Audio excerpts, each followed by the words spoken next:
And we are live. This is Mainstream Movies Reviews number 5, Beetlejuice 1988 and Beetlejuice a Beetlejuice. How are you, Overlord? Well, now that you've said it, we're officially doomed. We're now Yeah. we're now gonna fall victim to whatever crazy prank he had in store for us. So since I have work, I'll be trying to get it out of the way to get my review out quick and leave before he comes. Yeah. Hopefully he won't show up to slow us down. What about you, HotGrape? How are you? I'm doing pretty good. Yeah. That's amazing. So welcome back. So I guess now the intro is kind of done, so let's play the second intro.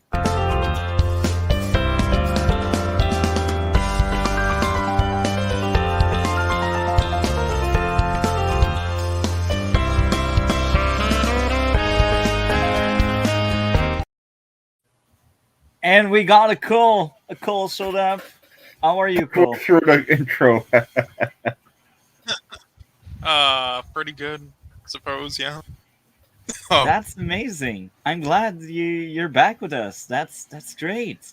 So I yeah. guess we will start with Beetlejuice, 1988. Um. So yeah, I'll go we will. first because I Yeah. have to go soon. And well, hmm Multi here accidentally summoned him, so he might be coming at any time. So I have like two reasons to Yeah. not I mean, stay here long. want to So just say your thoughts on the new one too, right after, or I don't think he has seen it, I but haven't seen Grape it. did. oh, Grape did. I haven't Uh, seen it. So yeah. I'll just say so I'll stick to the first.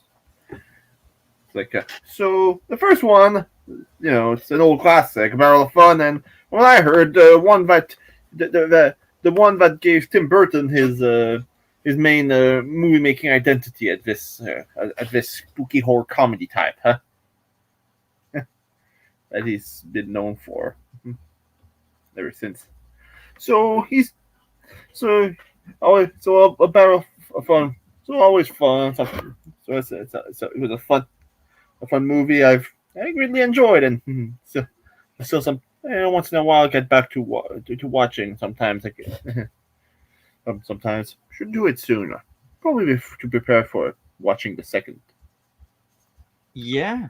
So yeah, I'm giving I'll be giving Beetlejuice a good solid, I'd say good solid 9. That's the thing. That's cool. Why And is it as I 9 and not higher or lower?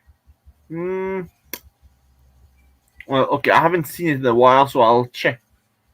My memory's a bit foggy because I haven't seen it in a while, so I might watch it again and it might change the score. It might change the score, Okay. might get higher or stuff. But anyway, once well, maybe I'll mention when I finally see Beetlejuice. And I think I've just saved the day by just saying it 3 times. Remember, the first time you say it 3 times, he comes, and the second time you say it 3 times, he leaves. So good. Guess we won't have much problem. We have to worry about him. So I'll be going now. Have fun. You three. Yeah, thank you a lot for joining. Good luck with whatever you plan on doing. Yeah, Have a great day. yeah. Have a nice day, you all. Overlord, Overlord, Overlord. Um, I had so to he's do that. gone. So who wants to go second on the original? hmm. I mean, I'll just go because I don't have as much to say about the original as I do with the new one because it's been a little while since I've seen it. But Okay. yeah, I mean, I did quite enjoy it. From what I remember, it does have a lot of that charm, and of course, it did. I mean, I don't know if it was the first that really gave Tim Burton this style or and fame. I forgot like really what were some of his first films. Like I know this was before Nightmare Before Batman. Christmas and others, but yeah, yeah. I mean, Actually, we'll that go. was just So, before Batman. Actually, I think. well, actually, I think I think Batman was actually before. I think the first Beetlejuice came out in like 1990, didn't it? So let me check. It came out in 1988, and Batman came out 1989. Okay, so I mean, I think actually the first that kind of gave him that fame possibly was that actually, yeah. I mean, he did make other films before that. I know at least a couple others, like he did Pee Wee's Herman's Big Adventure. But yeah, this really did, I guess, give him his style to start, I suppose. But yeah, I wouldn't say it's like peak Tim Burton, but it is definitely a lovable classic for a reason. I did really enjoy it, and the casting here is spot on, and I love just how good of a job. I'm sorry, what's it? Right? Michael Keaton did in it. Yeah, for some reason I was blanking on his name. And yeah, the Ryder is also a fantastic fit for this role, especially at the time. And yeah, I love just the practical effects and set design and everything of this. Nothing too much more to say, but yeah, I'll have a bit more to say about the the sequel. Yeah, which I was pleasantly surprised by, but I'm still not sure, where it is for me. But we'll get to it. The actress Winona Ryder, I believe her name is. She was like 18, so that was probably one of her first few projects out there. Yeah, she didn't start acting a bit young. Yeah, like I don't know if you've seen Stranger Things, but then she kind of resurfaced with that recently, and I did watch, I believe, the first 3 seasons. Is season 3 the one in the supermarket? I believe so. Yeah, but yeah, she's like the mother character. But yeah, and yeah, she was also in Black Swan and other films like that. Yeah, I do remember her from Stranger Things. So what about you, HotGrapes? What did you think of the original Beetlejuice? Well, the original is one of my favorite Halloween movies. We, in preparation for Beetlejuice Beetlejuice, we watched the original one like the night before, and oh, it's like a great movie. It is one of Tim Burton's like first, not like, and it was one of the first that like he really debuts his style like out of all the movies he's done. This is one of the this is one of the earlier Tim Burton movies, and you can definitely tell by this style. But he doesn't because he was a newer director at the time.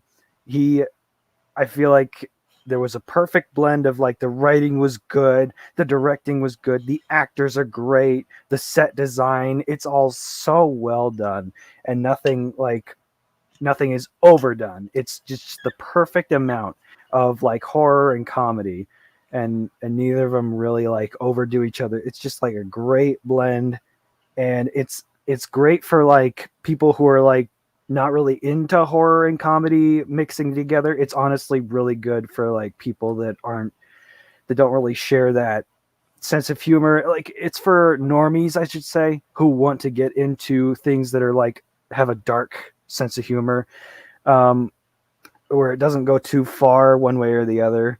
And each character is just great at it with their part in the story.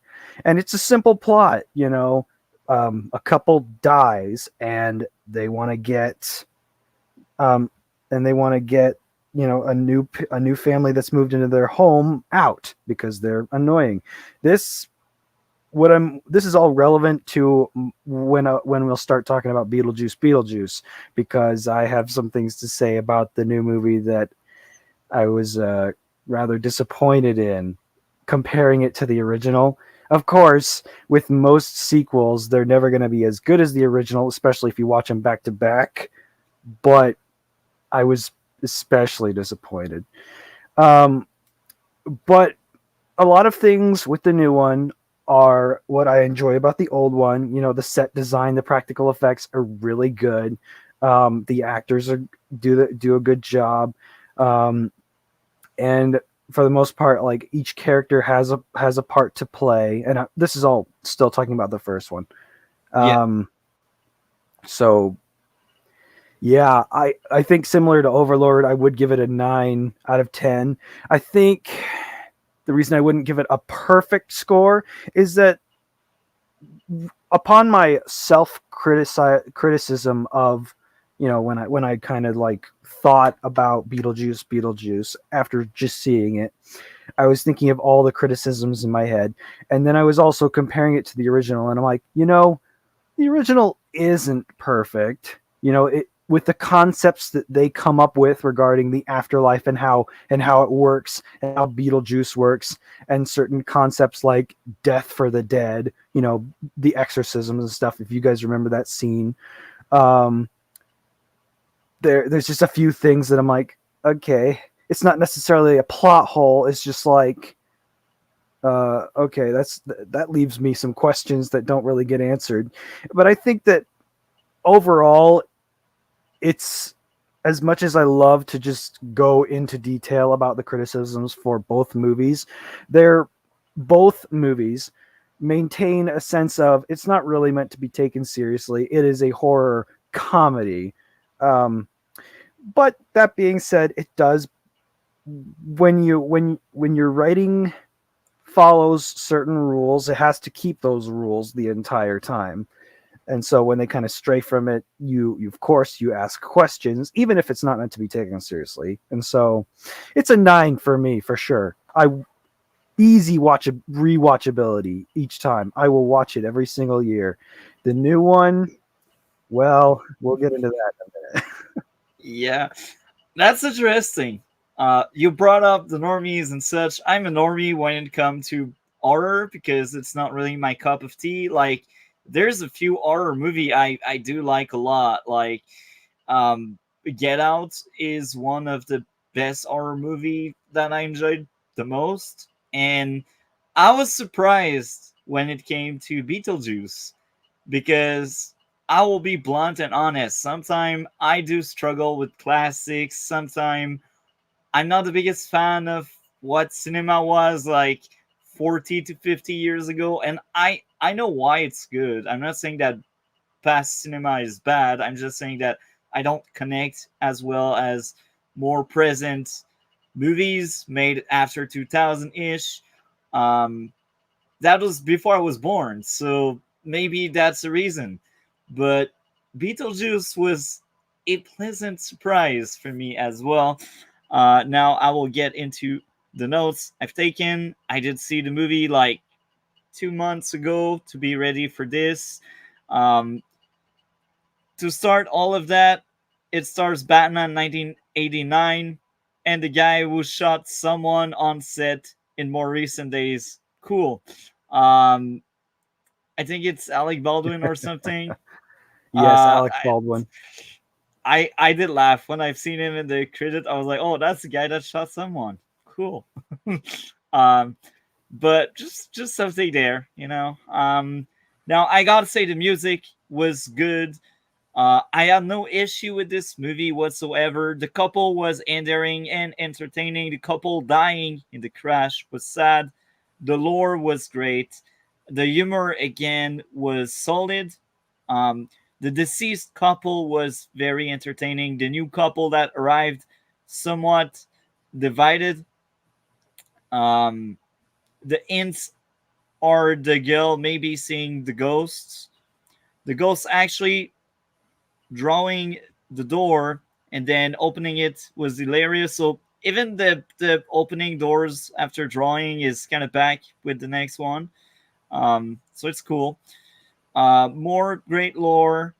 Um, the Moan Louder was a hilarious joke. Um, and it's funny because my mother is a big fan of that movie. And the other day she was like, "Oh, I will, I will watch it with your younger sister." And I'm like, "She's too young." And then recently she went back and see it, and And my mother was like, "Oh, you were right." So, yeah, when I see that kind of notes, I'm kind of proud of what I did. I didn't give PTSD or anything to my sister, but yeah, um, really, really good movie. Um, the girl trying to convince her stepmother to leave was fun. The dinner, many dinner were really good. Um, Now there was a message about being dead isn't easy. Uh, yeah. The skeptical stepmother learning the truth was cool. The dead's not being worried anymore was funny. The couple accepting the unbearing family, yeah, was cool. And I will say that I was entertained from start to finish. And coming from a movie in the 1980s, that's something great. Um, yeah, the highlights was really the lore and the humor, and the final dinner at the very end was just great. And I don't have a lot to say, so I will ask panel if you guys want to add something about Beetlejuice, the original one. I guess not. Here, I can say I can add. Yeah, Yeah. yeah, So I grew up with Beetlejuice, and I was it like when I was growing up with it, there were parts of it that I enjoyed, but it also terrified me. You know, that the horror side of it. But now growing up, those exact scenes are hilarious. Like the dinner scene with the shrimp, and they get possessed by the couple, and they start singing. I thought that the singing was funny, growing up, but the part with the hands coming out of the shrimp grabbing them, um, I thought that was the most terrifying thing. But now I'm like, that's like freaking funny.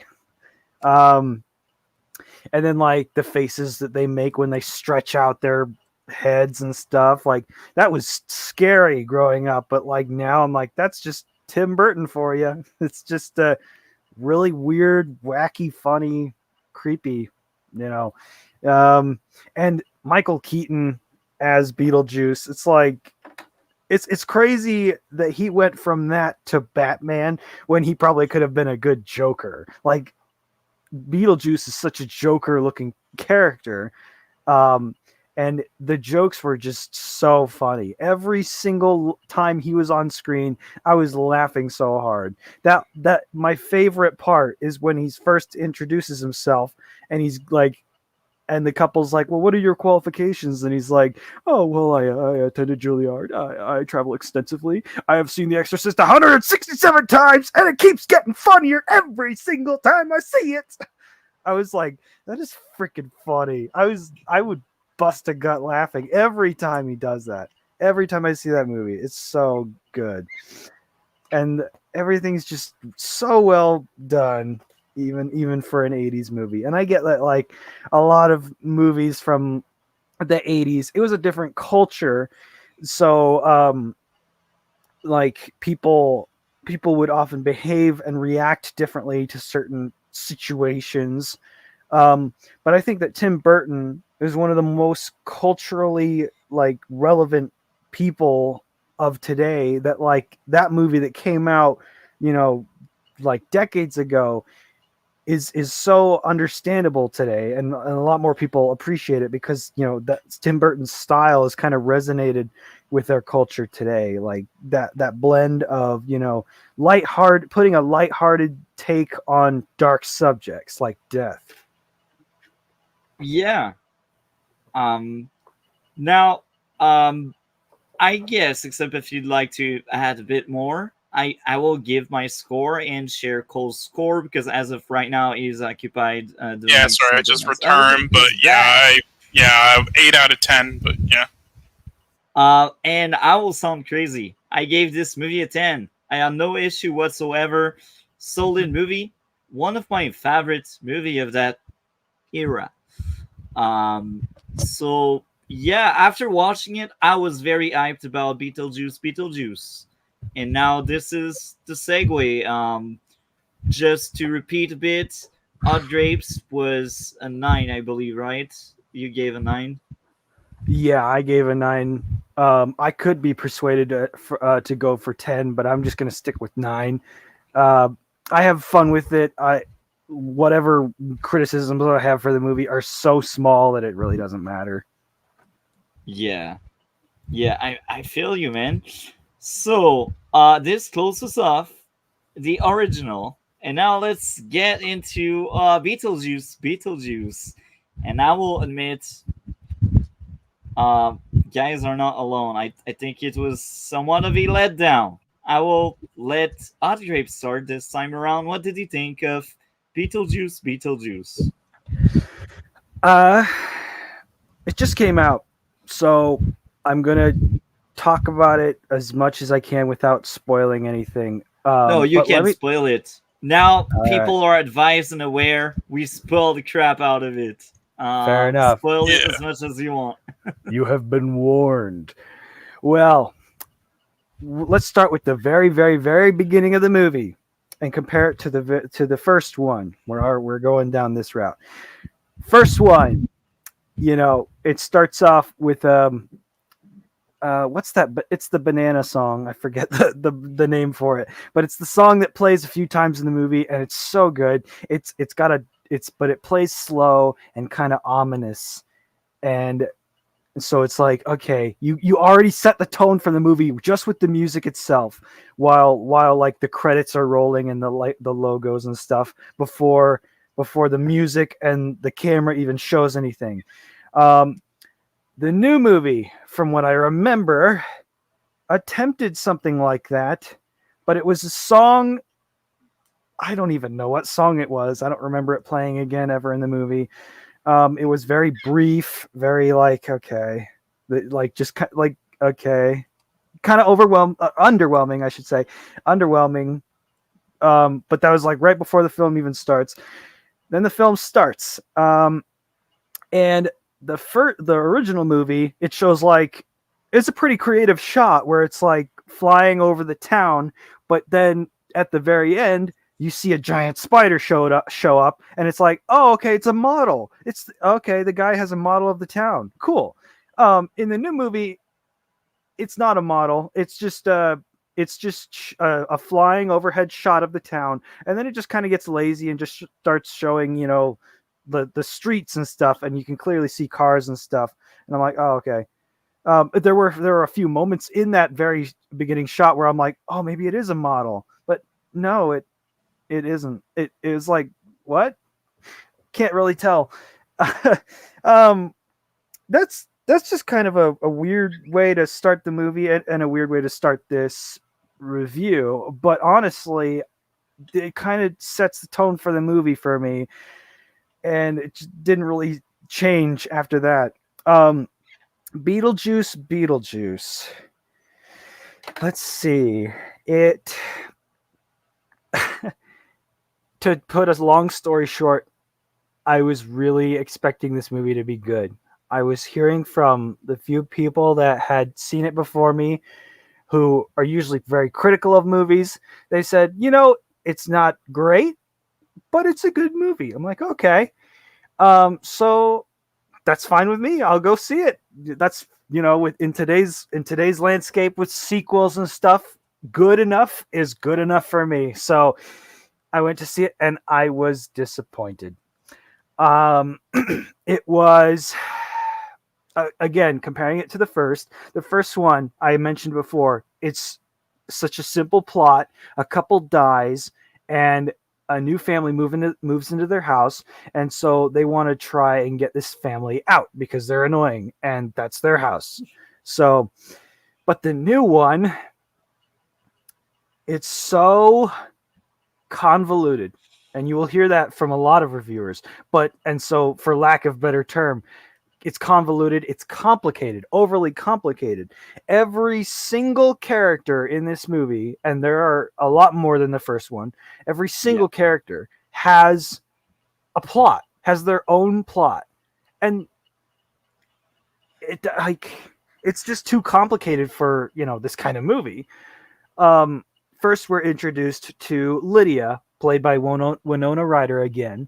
It's decades later, she she has like a ghost hunting show, and she has, you know, a manager that kind of manipulates her, and like every character I list off actually has a part to play in this story. There's a lot of characters, and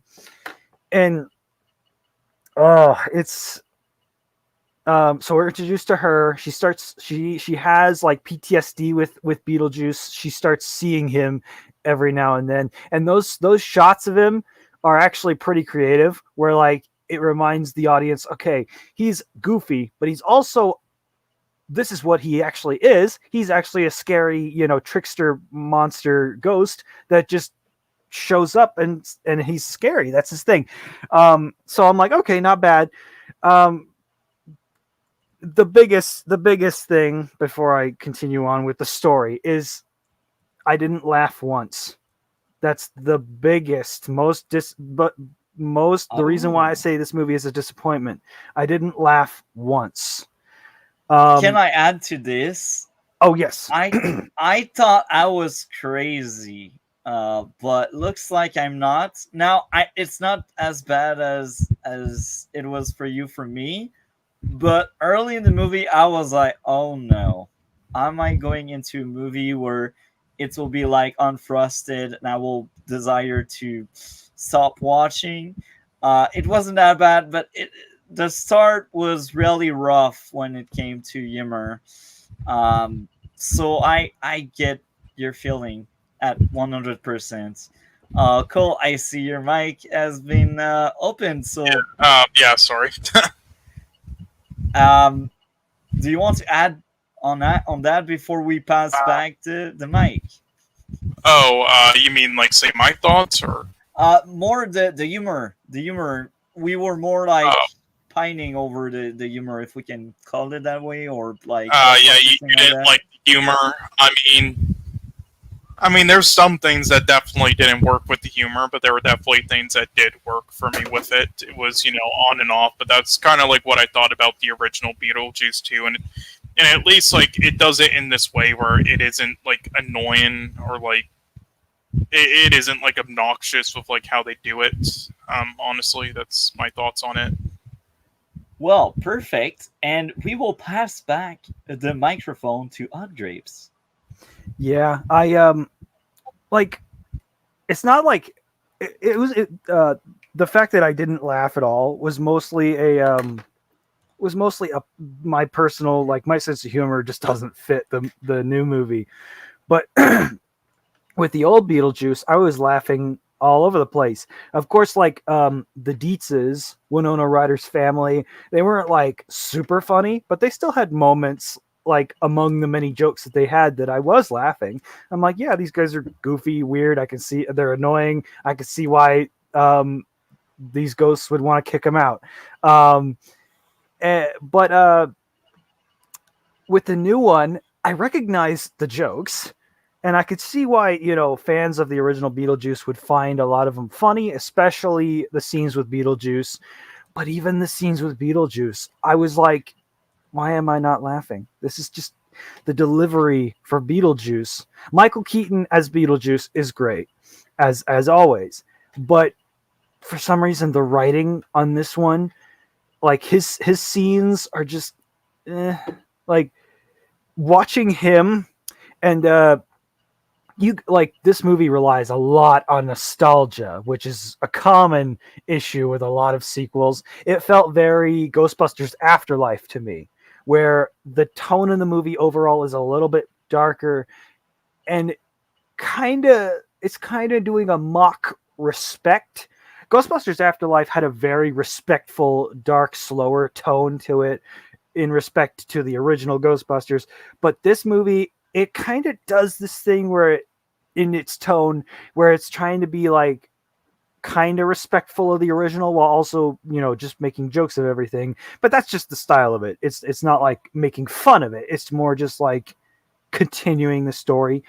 But the tone just feels off, where it's like darker, but it's still throwing jokes at you.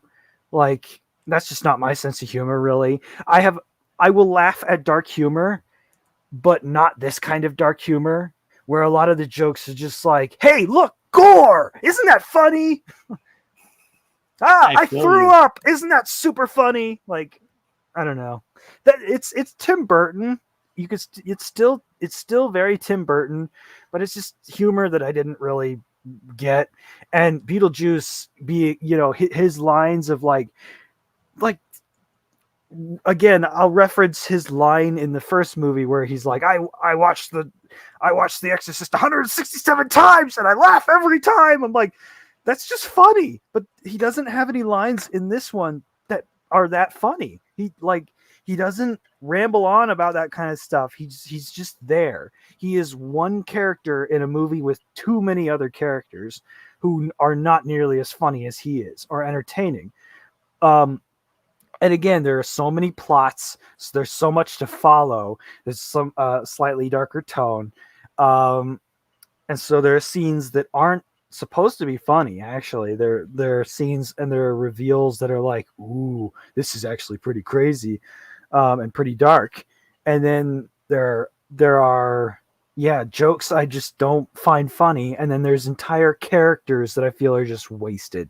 Again, with the cast there being a lot of characters. It's not a problem with them being a lot of characters. It's just, again, every one of them has a story, and I feel like a lot of them are wasted because a lot of them just wrap up super quickly.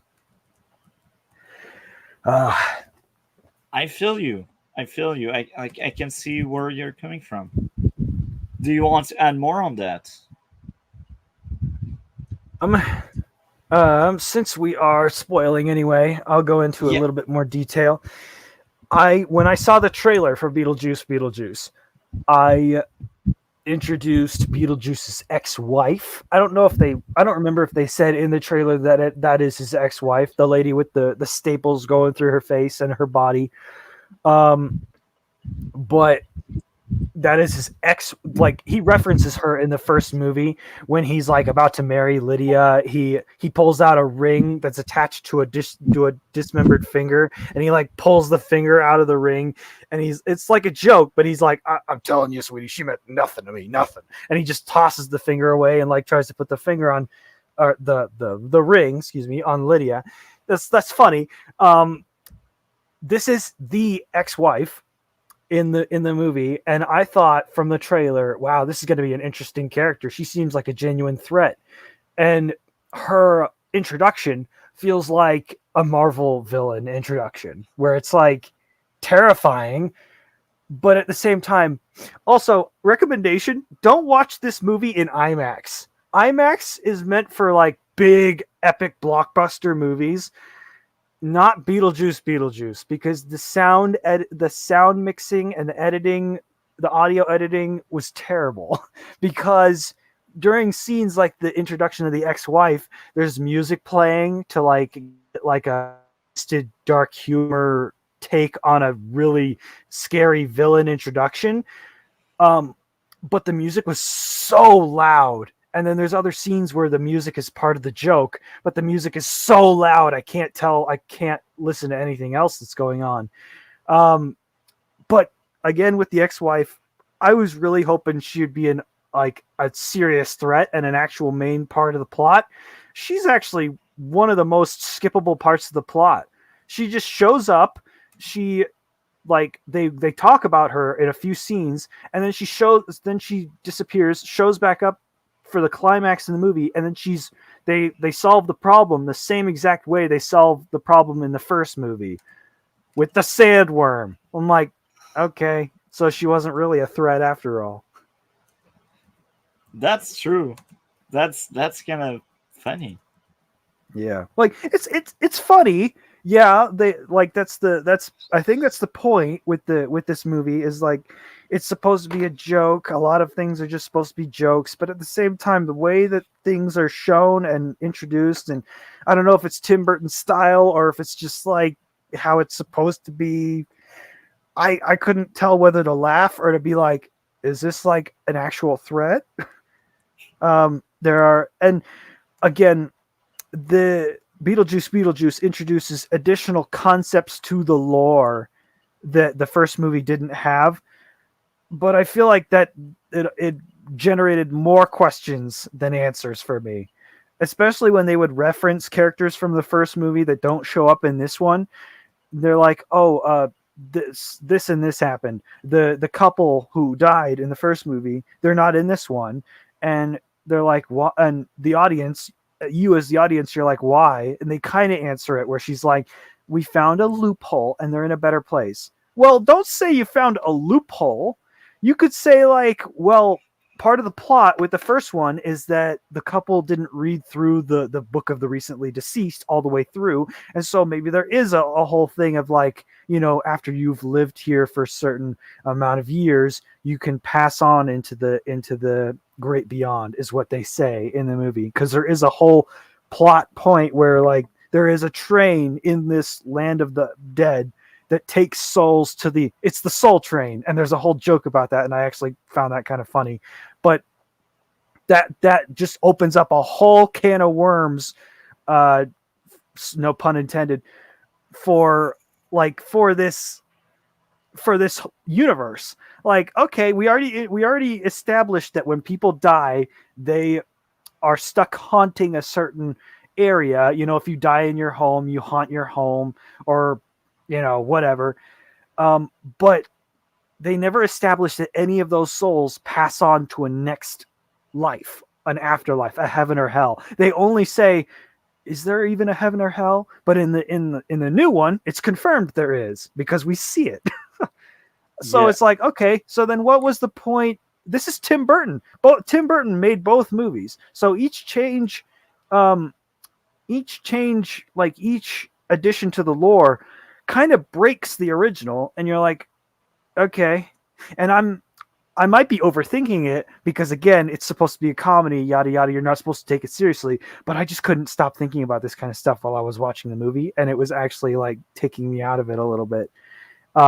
And I was thinking of all this because it wasn't funny. The entire purpose of the movie is that it's supposed to be funny, and I wasn't laughing, so I was thinking of other things. This is kind of sad, but I get you. Yeah. I like It's sad. again, disappointed. That's the word I would say for this movie, and I will keep saying it. That's understandable, and I'm just like you on that one because I liked the first one. Do you want to add more, Grape, before I go on with my parts? I can take a break. you can go ahead. Perfect. Well, coming into it, I was excited to see the sequel because I did like the original a lot. And after watching the Beetlejuice trailer, I was very hyped about it. I was like, oh, that will be another good movie this year because there's a lot of really good movie that I really liked. It's just one among many. And I entered the theater, and that feeling vanished really fast. It's unfortunate. Now, I won't say I hated the movie. I'm just saying that, yeah, I was disappointed. I think this is something that will come back in a lot of review. I don't know about others. I'm pretty sure Odd Drape is not the only one in this boat. I haven't seen any review. I wanted to talk about the movie first and then watch reviews and see how it goes. But yeah, it's sad. It's sad. So I had three places where I really felt like the humor was not landing at all. It wasn't funny, but it tried to be.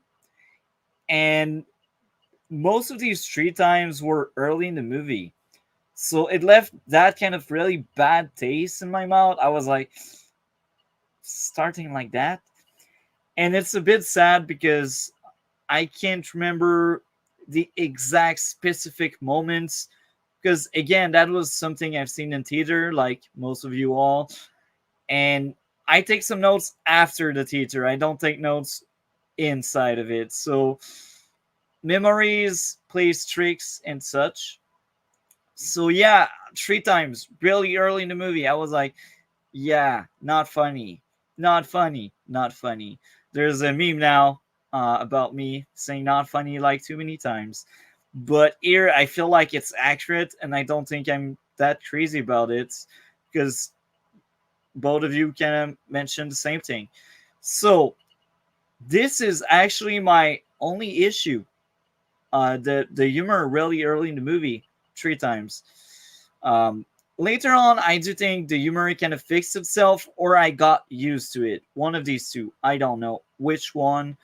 But later in the movie, I feel like I was laughing, or I was chuckling, I was smiling. I did have a positive reaction to the later attempt at humor. So it's really early in the movie that I just didn't feel the vibe. Um, Now, I will say that the music and the characters were entertaining. I like that aspect.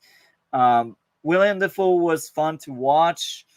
Um, I know, Cole, you are a big William Defoe fan. What did you think of Yeah. William Defoe? Oh yeah, he was great in this. That's amazing.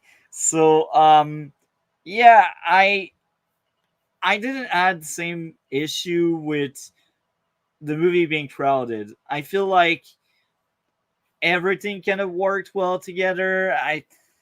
If you just pick one of the few storylines we got, like in the afterlife with the ex-wife, and we pick the present day, I don't feel like we could have an entire movie about present day and like Jenna Ortega character and a full movie about Beetlejuice in the afterlife. I feel like there wasn't enough content for one movie dressing one thing, and this is why they plug together Beetlejuice afterlife story with Jenna Ortega, um, uh, World of the Living story, if we can call it that way. Um, so for me, it did work, and I was fine with most of these characters being mainly plot devices. Um, I will say that it was funny how the grandmother and husband were both seeking to boost their popularity by using the deaths of people. Uh, I also thought there was a lot of irony where she was celebrating the death of someone, and then two snakes just bites her and she dies like that. That was like, oh yeah, kind of deserved. You I die saw like it that. coming. I saw it Yeah, coming, and I'm like, oh wow. you deserved it. um, so That was yeah, that was one of the jokes in the movie that did make me snicker a little bit. I'm like, oh, there you go. that's good. They killed Uh, Catherine O'Hara. Both love interest being manipulative liars was entertaining, and when I say both love interest, I mentioned the boyfriend of Jenna Ortega and the boyfriend of the mother. Basically, they were manipulative liars. It was entertaining. um I I think was. Oh, sorry. You go ahead. I think the actors were solid, but I will let you go on with the idea you kind of started. Oh no, you're good. Yeah, I was interested in like I said, I was interested in the story with the ex-wife. I'm excited to see where this goes. I was also interested in the boy with who was like the Jenna Ortega's love interest. Um, I when when she first enters the house and we don't see the parents' faces, I'm like, oh, are they dead? Um, it did create an interesting mystery. Um, and so with the boy, I was like, oh, referring to the first movie. So like the book of the recently deceased says, quote unquote, like the living usually won't see the dead, won't. And so it was revealed like early on in the first Beetlejuice, Lydia could briefly see the ghosts, but not entirely until she read the book, and then she could see them. But most people just they're just invisible. But so my theory early on was like, oh, what if like his parents are dead, like died, but he and he just kind of lives there to like, and there'll be a whole subplot of like, oh, we feel bad for this kid because he feels trapped. He feels like, oh, I feel like I have to take care of my parents. I have to take care of the house because like his parents died, and so like he feels like a responsibility, kind of like, and so maybe it would resonate with people who like take care of like their parents who are too old to take care of themselves or something like that. So I'm like, oh, that's actually kind of sweet. And then the reveal drops where like he's dead too, and you're like, oh, okay, they're all dead. And then another reveal from another character that he actually murdered his parents and then died trying to escape the police. I'm like, oh, this is actually really interesting. And then it goes from there, and I'm like, that was the most interesting plot to follow, even though it didn't have a thing to do with Beetlejuice.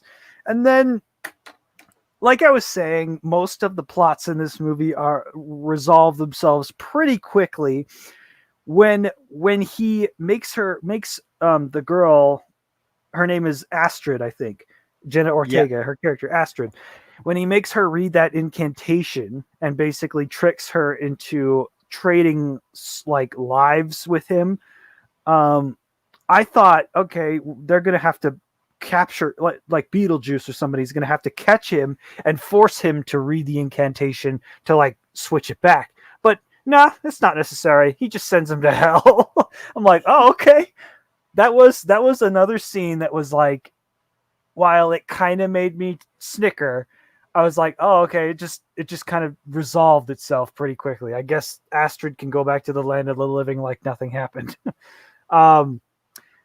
So it was kind of fun that was probably my favorite part of the movie, was the subplot with the murderous boyfriend kid. I'm like, ooh, this guy. And my wife and I were also like, who is that actor? He looks familiar. And she's like, he's from House of the Dragon. I'm like, oh, okay. I haven't seen that show, but yeah, cool. He did a good job being like a creepy, like murderous kid. Like, oh. And then yeah, the when the reveal happens that he murdered his parents, and then the parents turn around and they have like kitchen items sticking out of their faces. I'm like, oh my gosh. So I enjoyed that part of the movie for sure. But again, like overall the tone of it was like flip-flopping between, this is really dark, to like, I get that this is supposed to be funny, but I'm just not laughing because I'm still stuck on the dark part.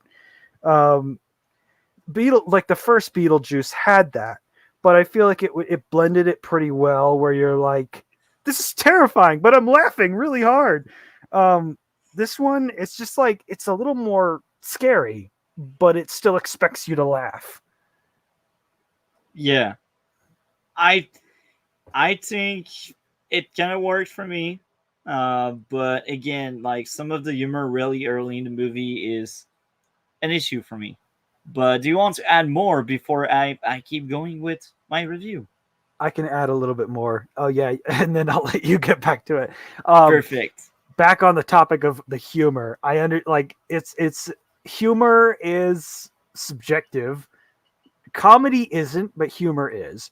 So Tim Burton's humor, a lot of people will still see it in this movie, and they will still laugh, and they'll still find it funny. There's still plenty of jokes I can see why they'd be pretty funny, especially with Beetlejuice.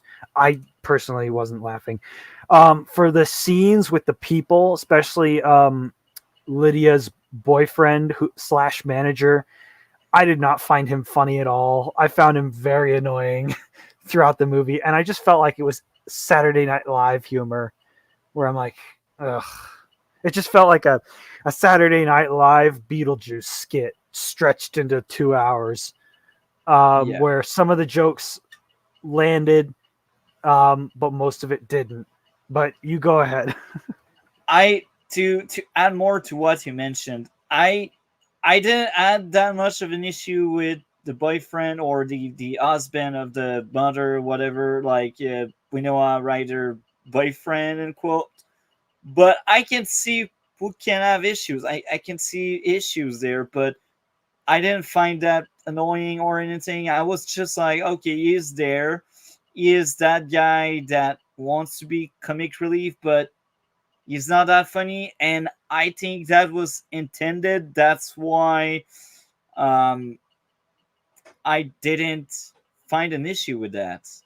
Um, do you want to add something about that, Cole? About that love interest guy? With the boyfriend or like the person she's gonna marry. The person she's going to marry. Did you find an issue with that character? Um, no, I didn't find it much of an issue. You know, it's just like I think belonged, and I did like the scene. I was like the weakest part of the film for me, but I didn't hate it. He had a purpose there and with everything, but yeah, it was.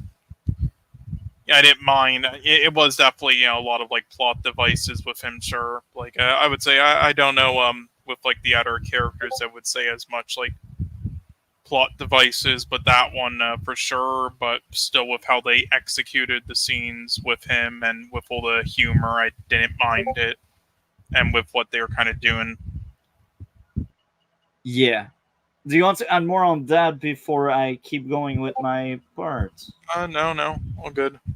Perfect. So, um, here are other stuff I enjoyed. Jenna Ortega going from skeptical to believer was entertaining. That was a kind of a rearch of what we had in the first movie with other characters, but I feel like it felt new and refreshing, even if it's a second time we have the same kind of storyline for a character. I think the new spin on it worked. Um, the next thing I enjoyed would be mother and daughter divide being fixed was well shown. Once a mother could face her trauma in her past by the end of the movie. Nice message of people should move on instead of being haunted by the past. People should live in the present. Michael Keaton returning as Beetlejuice was just great. I I like Michael Keaton. After watching this movie, I'm like, that actor is just rock solid. I will enjoy any piece of art he is into.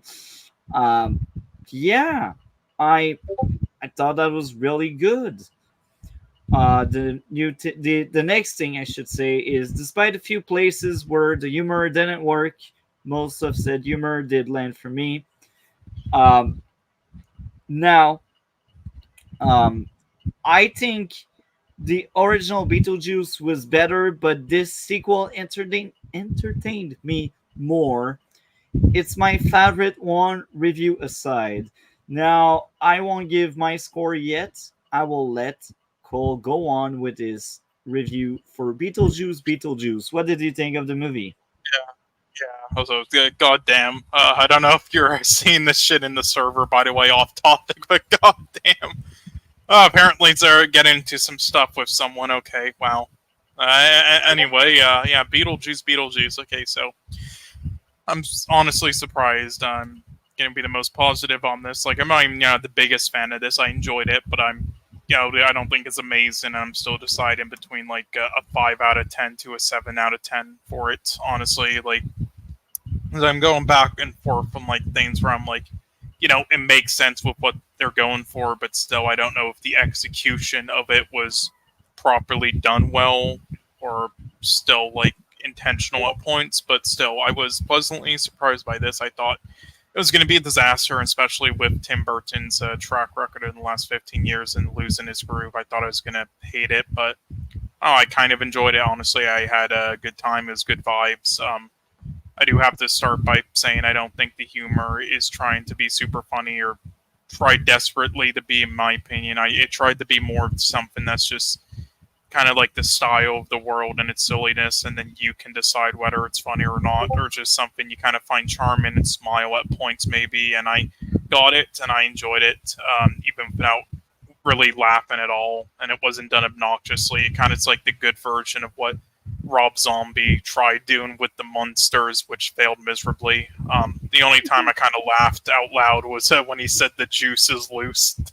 But yeah, the other thing is that this film basically is a Gremlins 2, especially with Willem Dafoe's character. It's making fun of legacy sequels and many tropes, and the original kind of, and I thought it did a good job and a fun job with it, actually, while still not being pretentious, desperate, or making it not a serious film at the same time, still in a serious sequel, unlike Scream 5 and Scream 6.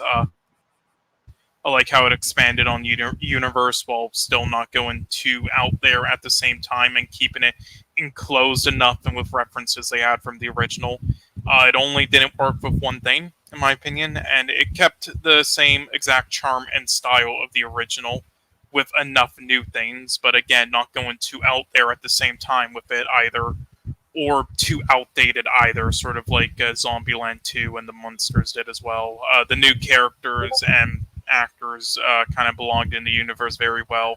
I already understand why Jenna Ortega has just become like this new horror popular girl, but whatever. She, her character fit well in the universe and everything. It worked.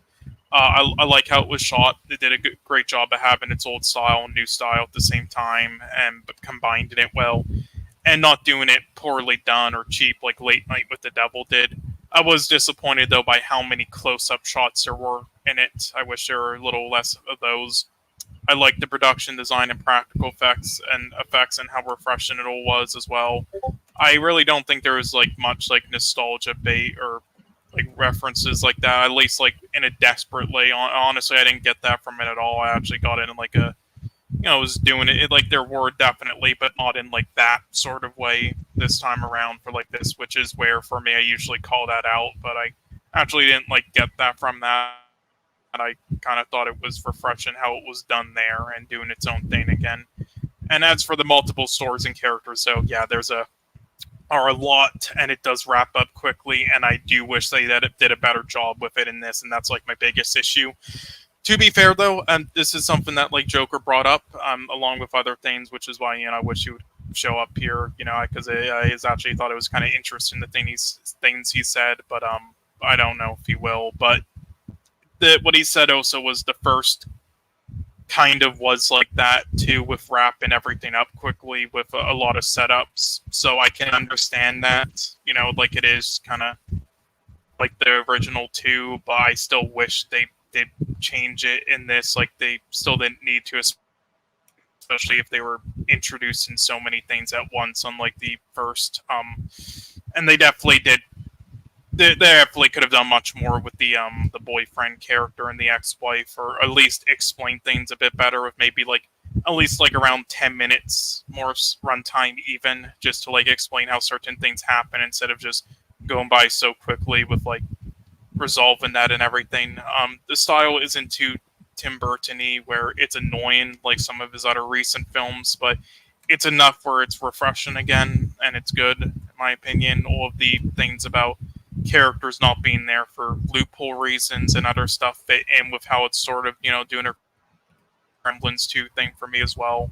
How it's making fun of itself and tropes. I did like the mix of also lighthearted and darkness to it, even if the first did it better. The other like main issue I had with this as well, though, is I do think Riona Ryder was phoning it in a little bit, but I will say it also kind of fits with her character that they were going for, of how her character is just phone it in the experience in general, just seeing this again and kind of eye rolling it all. But I do think her performance reacting to it still could have been a bit better. Overall, though, yeah, might be crazy, but I thought it was able to actually find like this mix and balance of everything, and with being a legacy sequel properly, and find any middle ground for most things where it kind of worked. And it makes me say this is how you should do like legacy sequels and expand on things without going too crazy out there, or pretentious or whatnot, or ruining things. If you want a blueprint, like not to say it does everything well, but at least the main things in the hearts of it all. And yeah, I kind of enjoyed it actually. That's about it. But yeah, I'd probably give it like a 6 out of 10. Quite enjoyed it. Interesting. Now, despite me sounding like I hated the movie, I didn't. I actually liked it. Yes, I was disappointed. Yes, it could have been better considering how good the first one was, but I was satisfied overall. It's a step down. It's not on par of my expectation, but I think my expectation were just too high. And I still liked it. So I will give this movie a 9 out of 10. What about you, Audrey? What would be your grade for Beetlejuice? You have a point. I have been focusing a lot on the negative of this movie. I I didn't hate it. Like my wife and I still had fun watching it. And it's one of those sequels where I'm not going to say it's bad or that it's good. And in fact, I'm totally open with anybody going to see it for themselves. Just to like, I understand with a lot of bigger Disney sequels, like it's a lot more obvious whether it's good or bad, and so I will recommend to people, don't waste your money to go see it. But with Beetlejuice, I will say to people, go see it if you like the first movie. Go see it for yourself and decide for yourself because everybody I've talked to about it has nobody loves it, but like they recognize how imperfect it is and how it's not as good as the first, but they'll a lot of, I've heard a lot beyond this stream, a lot of 5 out of 10s, 6 out of 10s. I recommend it for yourself, I barely recommend it, yada yada. And so I kind of fall under that as well. I'll put it a 5 out of 10 where I barely recommend it. I say go see for yourself, but don't be surprised when not every joke lands and a lot of it is just kind of you find yourself a little bit tonally confused. I didn't have that problem with the first movie. I had that one with this one though. Yeah, I feel you. I think that's a recurring thing among many. Now, again, for me, a 9 means the movie is really good. So I liked it overall. And is it one of the best movies this year? I don't think so. Like, this year had a lot of banger. Speaking of movies this year, um, because we kind of finished the discussion there. Um, oh, Cole has to go. That's sad. Hopefully we'll be back. But yeah, over mainstream movies reviews, we covered other movies from this year. Um, Twisters. Have you seen Twisters? That was in July, the new one, the sequel. I actually haven't. And it's been a minute since I saw the first Twister. It was years ago. So, but I have heard from many people that the new Twisters is actually pretty good, worth checking out.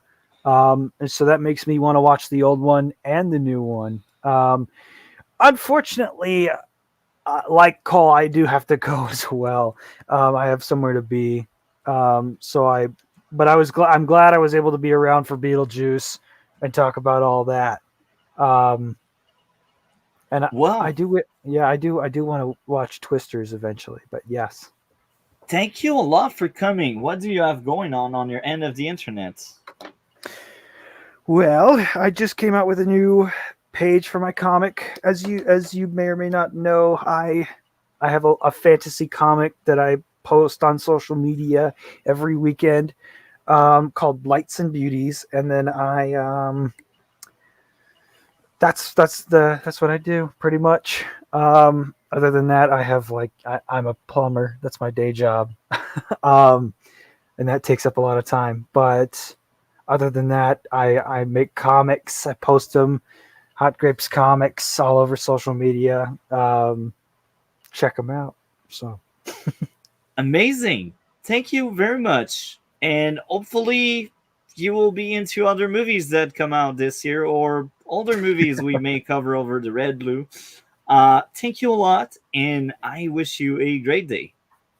thank you. You too. Now, we are in September. This means The year is almost over, and I just uploaded 2024 movies I recommend part 2. This means there's a third part that will come out in November. And now, I gotta say that Beetlejuice is a movie I would recommend, but I don't know if it will be in part 3. I will see how it goes. Um, so, thus far, um, Beetlejuice for me is the 38th movie I've seen this year. And it's really, really like right in the middle, or I'd say it's above Ghostbusters Frozen Empire. But again, that one is kind of low. So, yeah, I was hoping we'd get Joker's Corner showing up. Um, Looks like he may not come today. He is a big horror fan. That's a great thing. Um, I wish he was there. But yeah, the next mainstream movie review will be in 2 weeks with Transformer 1. And I also got a lot of videos planned. And there's a lot of movies in September. I think September is the biggest month this year for me when it comes to movies, because there's a lot of movies that are coming out. And a lot of these movies are movies I plan on watching for videos and streams. It will be a crazy month. Next Friday, I will go see Speak No Evil, and I think the other one, it's another horror movie that came out Friday. Um, I think it's The Front Door or something like that. I can't remember the exact name. I have it somewhere. Then September 20 will be crazy. The Substance, A Different Man, Don't Let Go. I think Don't Let Go will be kind of bad, but hey, I'm ready for it. Transformer 1, another one that's most likely going to be bad.